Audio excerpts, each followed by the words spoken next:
Hi guys, welcome back to our YouTube channel Ames Infinity. This is Aditya Gurala. So ఈరోజు అయితే మనం సినిమాటికా ఎక్స్పోలో అయితే ఉన్నాం. ఇది వచ్చేసి హైదరాబాద్లో జరుగుతుంది.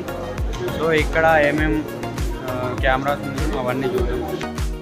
సో గైస్, మనలాంటి మూవీ లవర్స్కి మూవీస్ అంటే ఇష్టం ఉన్న వాళ్ళ కోసం ఇండియా జాయ్ హైదరాబాద్ నోవోటల్లో ఈ సినిమాటికా ఎక్స్పోని అయితే కండక్ట్ చేస్తున్నారు. సో చాలామందికి మూవీస్ అంటే ఇష్టం ఉంటాయి, అసలు మూవీస్ ఇష్టపడిన వాళ్ళే ఉండరు. సో మనకు మూవీస్ చూసినప్పుడు ఒక రిలాక్సేషన్ అనేది ఉంటుంది, కానీ మూవీస్ మాత్రమే చూసాం కానీ అది ఎలా తీస్తారో మనకు తెలీదు. సో ఇక్కడ మూవీస్ తీసే కెమెరాస్, మూవీస్కి వాడే lighting and drones, different type of cameras అవన్నీ ఉన్నాయి. అవి ఈ వీడియోలో చూపిస్తా. ఇది ఒక రకంగా మూవీ లవర్స్కి అండ్ ఫిలిం మేకర్స్కి, సినిమాటోగ్రాఫర్స్కి పండగనే చెప్పాలి. నాకైతే లోపలికి వెళ్ళిన తర్వాత ఒక చిన్న మినీ హెవెన్ లాగా అనిపించింది. చాలా బాగుంది. చాలా కెమెరాస్ అయితే ఉన్నాయి, డిఫరెంట్ సెట్స్ కింద వేశారు. ఇంకోటి ఇక్కడ మీకు సర్ప్రైజ్ ఏంటంటే ఒక పెద్ద సినిమాటోగ్రాఫర్తోనైతే మీట్ ఉంటుంది, అది కూడా ఈ వీడియోలో చూద్దాం.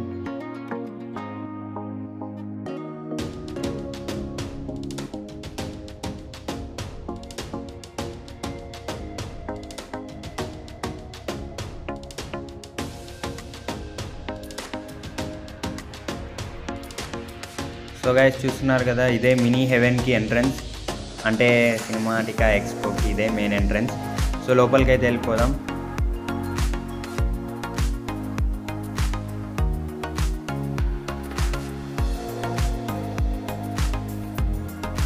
గైస్, మనమైతే చాలా మూవీస్ చూసి చిల్ అవుతున్నాం. ఇప్పటివరకు చాలా మూవీసే చూసి ఉంటాం, కానీ మనలో ఎవరికి తెలియదు ఏంటంటే ఫస్ట్ ఇండియాకి మూవీస్ పరిచయం చేసింది ఎవరు, ఏ ఇయర్లో పరిచయం చేశారు, అసలు ఫస్ట్ వచ్చిన మూవీ ఏంటో చాలామందికి అయితే తెలిసి ఉండదు.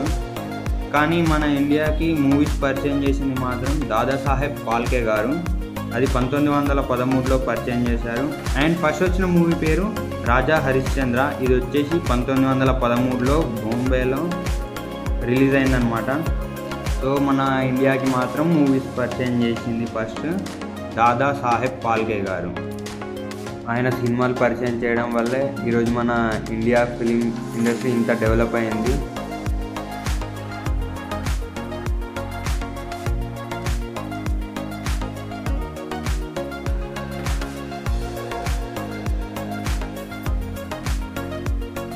గైస్, ఇక్కడ చూడవచ్చు మీరు సినిమాటిక్ లైటింగ్, అంటే మూవీస్కి యూజ్ చేసే లైటింగ్ అనమాట ఇది. అండ్ తర్వాత ఇక్కడ వచ్చేసి మీకు మూవీస్ తీయడానికి యూజ్ చేసే రెడ్ కెమెరా అయితే ఇక్కడ చూడవచ్చు. ఇది నార్మల్ కెమెరా కంటే కొంచెం సెట్టింగ్స్ డిఫికల్ట్గా ఉంటాయి. అండ్ మోస్ట్లీ కెమెరాస్ మూవీస్ తీయడానికే యూజ్ చేస్తారు, ఫిల్మ్ మేకింగ్కి. అండ్ ఇక్కడ చూడవచ్చు మీరు ఇంకో కెమెరా. ఈ కెమెరాస్ని మనంగిన ఆపరేట్ చేయొచ్చు, మనంగిన సెట్టింగ్స్ తెలుసుకోవచ్చు.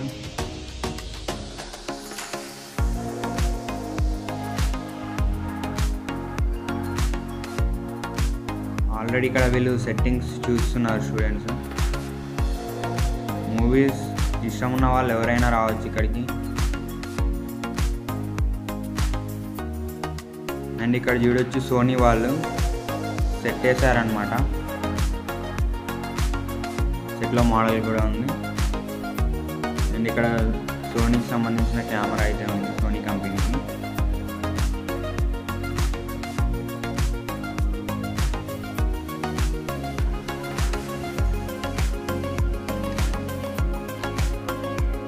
ఒక్కచోటే సోనీ కంపెనీకి సంబంధించిన డిఫరెంట్ కెమెరాస్ అయితే ఉన్నాయి. సో ఇక్కడ మనం రికార్డింగ్ అయినా చూడొచ్చు. అండ్ మనకి ఇక్కడ లైవ్ రికార్డింగ్ అనేది స్క్రీన్ పైన కనిపిస్తుంటుంది.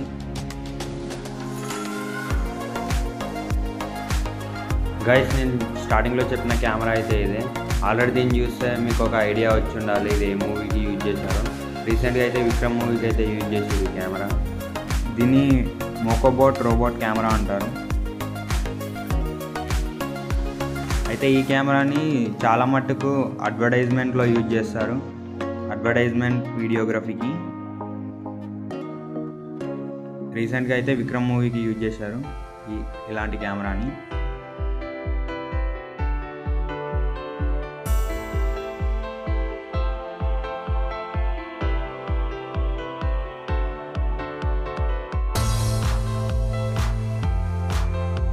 గైస్ ఇక్కడ చూడొచ్చు మీరు, బ్యాక్గ్రౌండ్ గ్రీన్ స్క్రీనింగ్ ఉంది కాబట్టి ఆటోమేటిక్గా విఎఫ్ఎక్స్ యూజ్ చేసి బ్యాక్గ్రౌండ్ అయితే చేంజ్ చేశారు. ఇక్కడ మీరు స్క్రీన్లో చూడొచ్చు.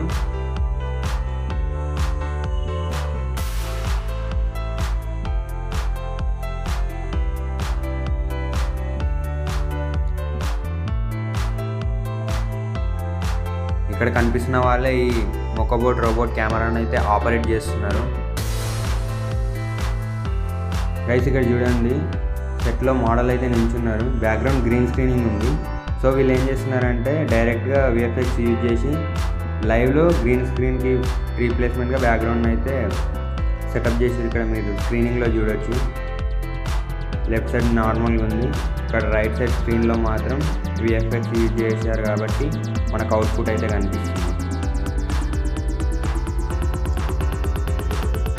గైస్ ఇది వచ్చేసి సోనీ వాళ్ళ సెట్. ఇక్కడ సెట్లో మోడల్ ఉంది. సో ఇక్కడ చాలామంది అయితే సోనీ కెమెరాస్ని చూస్తున్నారు.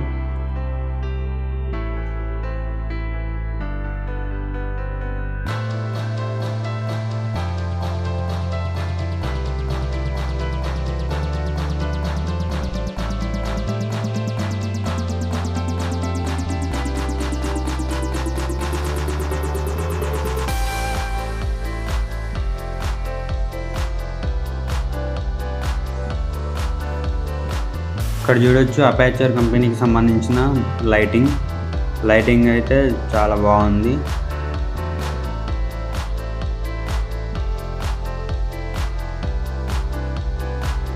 వీళ్ళు సెటప్ చేసిన లైటింగ్ అయితే సినిమాటిక్ లుక్ ఇచ్చింది.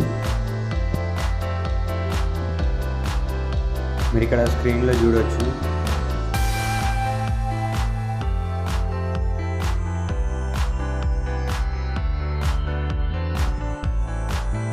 ఇక్కడైతే పెద్ద బ్యానర్ ఉంది, దానిపైన వాల్ ఆఫ్ కెనాన్ మాస్టర్స్ అని ఉంది. ఇప్పుడు మీకు అవుట్డోర్ షూటింగ్లో వాడే ఎక్విప్మెంట్ అండ్ చేజింగ్కి వాడే కెమెరా చూపిస్తా చూడండి. ఈ కెమెరా చేజింగ్కి కానీ అవుట్డోర్ షూటింగ్లో యూజ్ చేస్తారు. అండ్ ఈ కెమెరా ఒక కార్కి కనెక్ట్ అయింది. ఇలాంటి కార్స్ ఇక్కడ 2 ఉన్నాయి.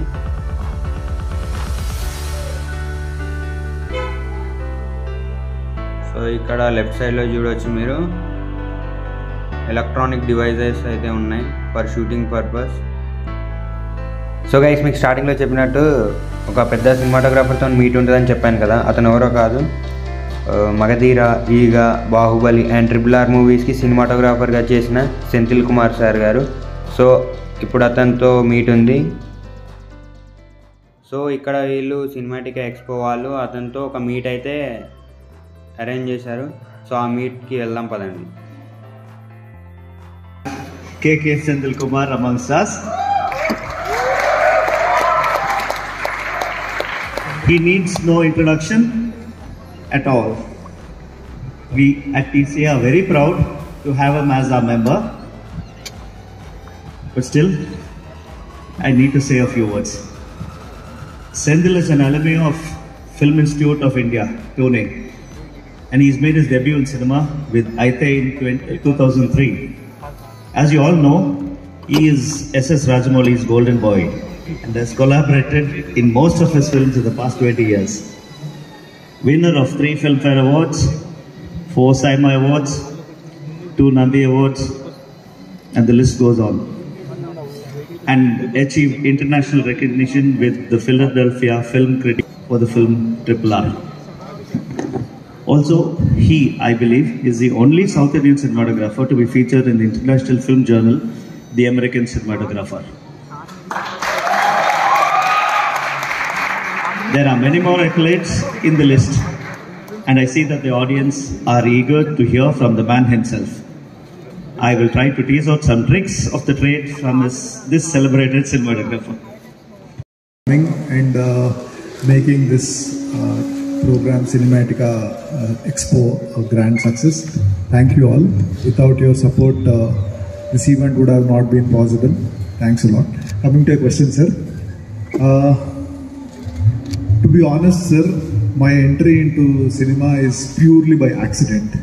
I never thought like I want to be a cameraman or like I liked cinema, అంటే లైక్ చిరంజీవి సినిమాలు, అమితాబ్ బచ్చన్ సినిమాలు అలా like I use to like, but I never thought like okay like I will come in to film industry. So I actually like my dream was to be a cricketer. I am a big Kapil Dev fan, so I was looking forward to becoming a cricketer, and like most of them, then seriously pursued it for some time. Then I wanted to get into civil services. I wanted to be an administrative IAS and everything. So I was actually preparing for my prelims. So in the process, I was writing whatever exam was coming in my way so that I can be in the mode of exams. So in the process, one of my friend, Mr. Ramohan Rao, he actually wanted to join film school, film institute. He bought an application, and since he was little underage, he was 1 year junior. So since the application will get wasted, so he told, okay, the application waste ayipotundra, nu the exam rastunavu kada, idi kuda raasey anna. So in that way, I wrote the exam, and I luckily in the first attempt got through the film institute. So that's how the whole thing started. Wow. So when I joined the film school, sir, I did not know much about world cinema. I don't know who Tarkovsky was, who Kurosawa was. To me, the biggest director at that time was like Mani Ratnam Garu or like Ram Gopal Verma and all. They were the Subhash guy. They were the biggest directors. So Film Institute is a thing which opened my eyes towards cinema. Ki cinema ila ive kaadu ala kuda untayi ani. So the first film I was introduced in Film Institute was Red Beard by Kurosawa. I was literally blown out with it. So that's how it all started. Thank you. And what a man it has made. Okay, so this is, how do you approach the selection of camera equipment and lenses for a particular project, and which factors influence your choice? Like I've always been a big Arri fan. So like right, because I was introduced Arri from my film school days. So first I shot with Arri 16mm camera, then Arri 2C, then Arri 3. Till EGA I was doing with shooting with negative. So I actually tried using digital in a film called Magadira. The last song, which was a title song, I shot with a camera called Arri D20, but I was not very impressed with the camera. So that is why like I thought, okay, digital still has to grow. So that's why I shot EGA with negative again. So after that, when Arri launched its Alexa camera, I was very confident. So I shot it with the Bahubali. So now, since being an Arri fan, I was always like looking forward to using the best cameras which they have. Luckily, like God's grace, I do projects where I get to choose the camera and the equipment and other things. So probably lots of people are not that fortunate. So to me, what is the best possible thing? So first and foremost, the story is important. So what will suit the story is the best possible thing. So like when it comes to Bahubali and RRR, they are larger than life films, and they are very visual oriented films. So I wanted the best possible camera available at that point of time.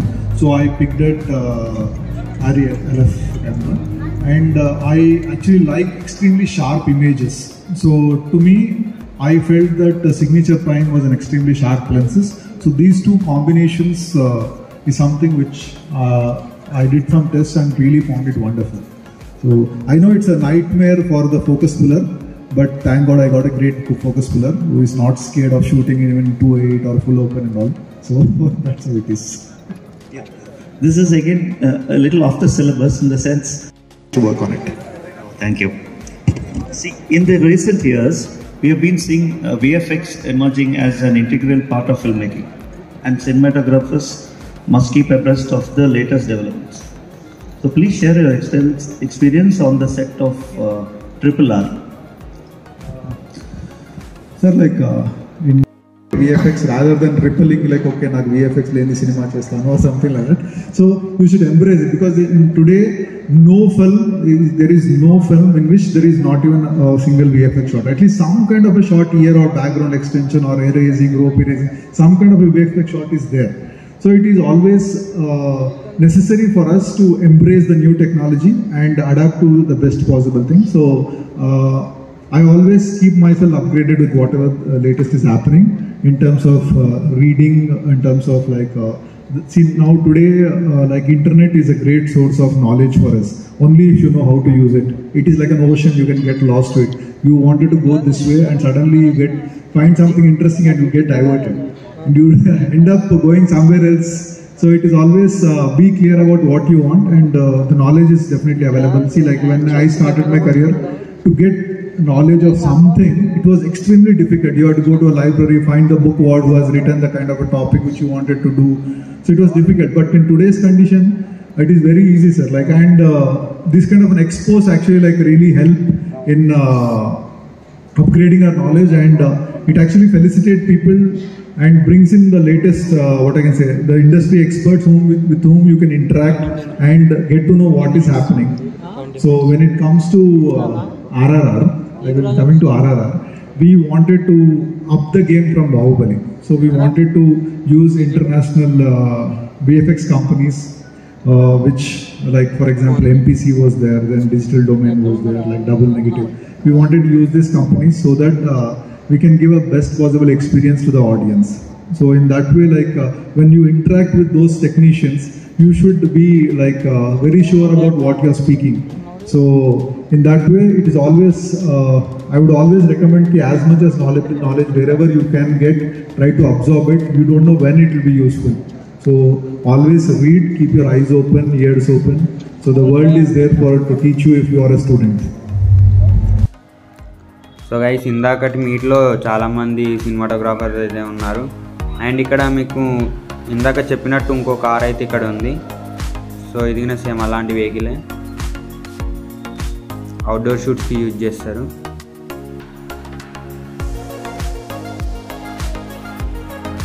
Same పైన అలాంటి కెమెరానే ఉంది ఇక్కడ కూడా. And ఇంకోటి, ఈ photography and cinematography అనేది ఒక పెద్ద మహాసముద్రం. ఎంత తెలుసుకున్నా తక్కువే. ఇంకోటి ఒక్క లైటింగ్ గురించి తెలుసుకోవాలంటే మన లైఫ్ టైం సరిపోదు, అంత ఉంటుంది సబ్జెక్ట్ ఇందులో.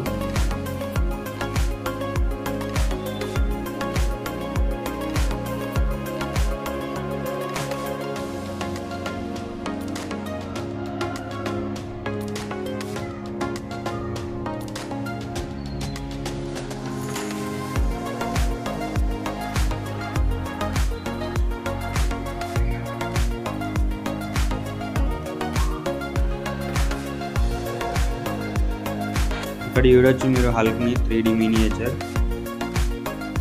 అండ్ అలాగే ఇక్కడ చార్మినార్, చాలా మినియేచర్స్ అయితే ఉన్నాయి ఇక్కడ. లైవ్గా 3D ప్రింటింగ్ మిషన్తో తయారు చేస్తున్నారనమాట.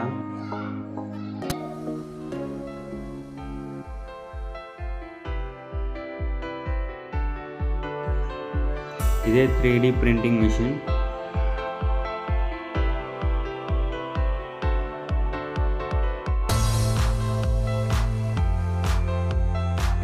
ఇక్కడ ఉన్న మినియేచర్స్ అన్నిటినీ ఇలాంటి 3D ప్రింటింగ్ మిషన్తోనే చేసినవి. చూడవచ్చు ఇక్కడ లైవ్గా ఒక బౌల్ని అయితే తయారు చేస్తుంది.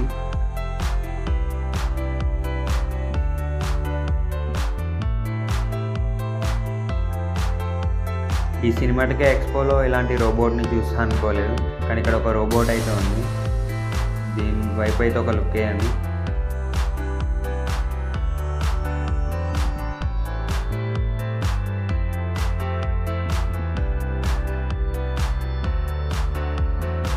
ఈ రోబోతో ఒకసేపు టైం పాస్ చేద్దాం.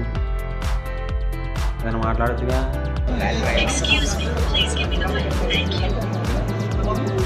Welcome welcome guys. ఇక్కడ మా ఫ్రెండ్ డ్యాన్స్ చేస్తున్నాడు, ఒకసారి చూడండి.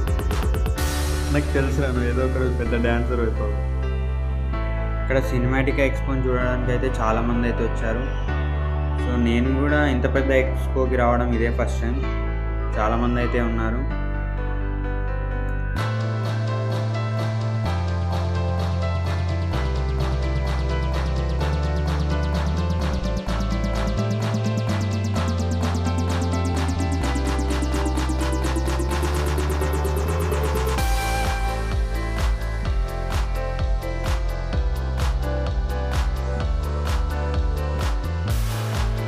గైస్, ఈ వీడియో చూస్తున్న వాళ్ళు ఎవరైనా ఈ ఎక్స్పోకి వచ్చుంటే కింద కామెంట్లో కామెంట్ చేయండి.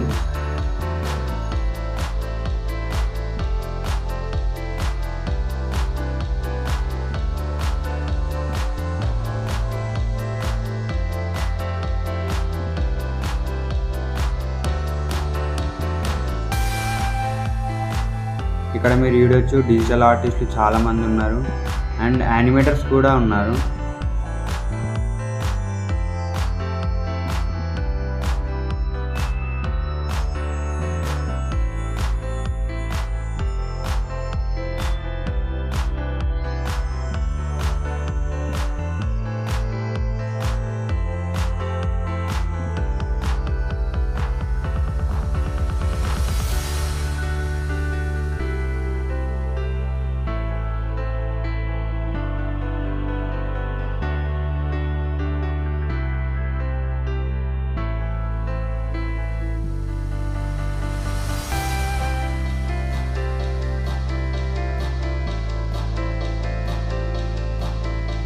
ఇక్కడ చూడొచ్చు యానిమేషన్ ప్రాగ్నోస్కోప్ అంటే, ఒకసారి చూద్దాం.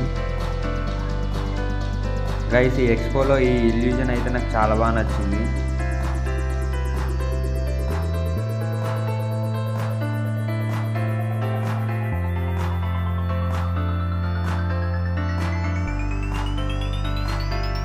ఇక్కడ వీలైతే విఆర్ని పెట్టుకొని ఎక్స్పీరియన్స్ అవుతున్నారు. వాళ్ళు ఏం చూస్తున్నారో మనం ఇక్కడ స్క్రీన్లో చూద్దాం.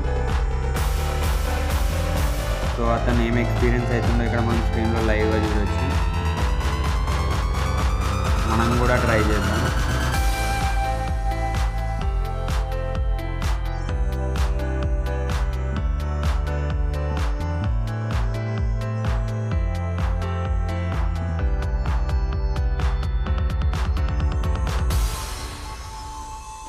ఇక్కడ మీరు చూడవచ్చు, మార్వెల్ స్టూడియోకి సంబంధించిన క్యారెక్టర్స్ అయితే ఉన్నాయి.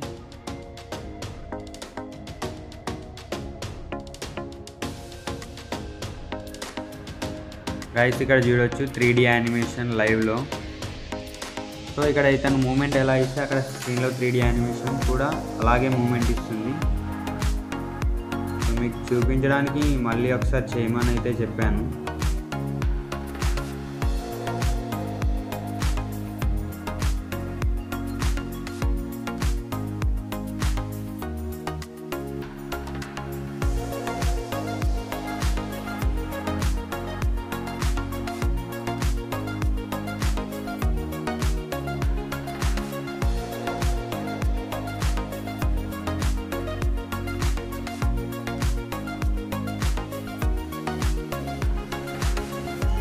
గైస్, ఇక్కడైతే చాలా రకాల లెన్సెస్ అయితే ఉన్నాయి.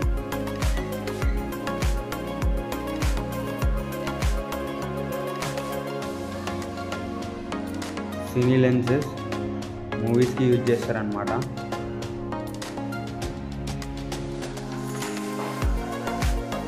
సో ఫైనల్లీ సెంథిల్ సార్ అయితే వెళ్ళిపోతున్నారు. సో అందరైతే సెల్ఫీల కోసం ట్రై చేస్తున్నారు. చూడొచ్చు మీరు ఇక్కడ. మనం కూడా ఒకటి ట్రై చేసాము, వచ్చింది. ఇక్కడ ఉన్న వాళ్ళు అయితే చాలా హ్యాపీగా ఫీల్ అయ్యారు సెల్ఫీలు తీసుకొని. బాగా అనిపించింది.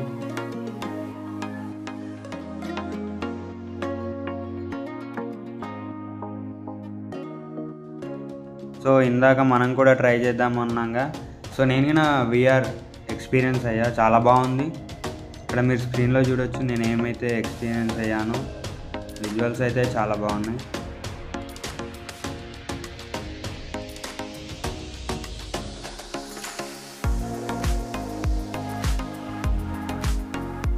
ఇప్పుడు ఇంకా డ్రోన్స్ వైపు ఒక లుక్ చేద్దాం.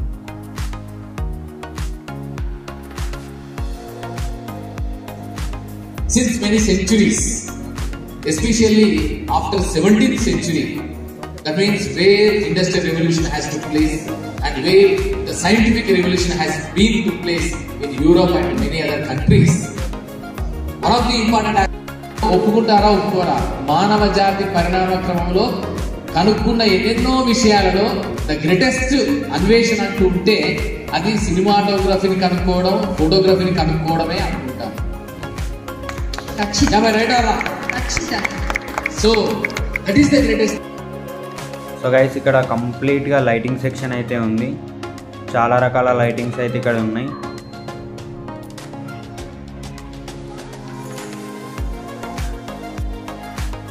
అసలు లైటింగ్ లేకపోతే ఫోటోగ్రఫీ కానీ సినిమాటోగ్రఫీ కానీ ఏం చేయలేం. లైటింగ్ మెయిన్ సోర్స్ అన్నమాట.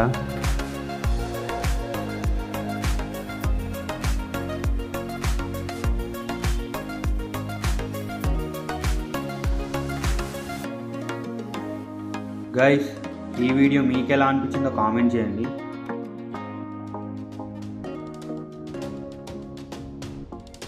Please do like, share and subscribe to our AIMS Infinity YouTube channel. And thank you for watching guys. ఇవాళకి వీడియో ఇంతే. మళ్ళీ నెక్స్ట్ వీడియోలో కలుద్దాం. బాయ్.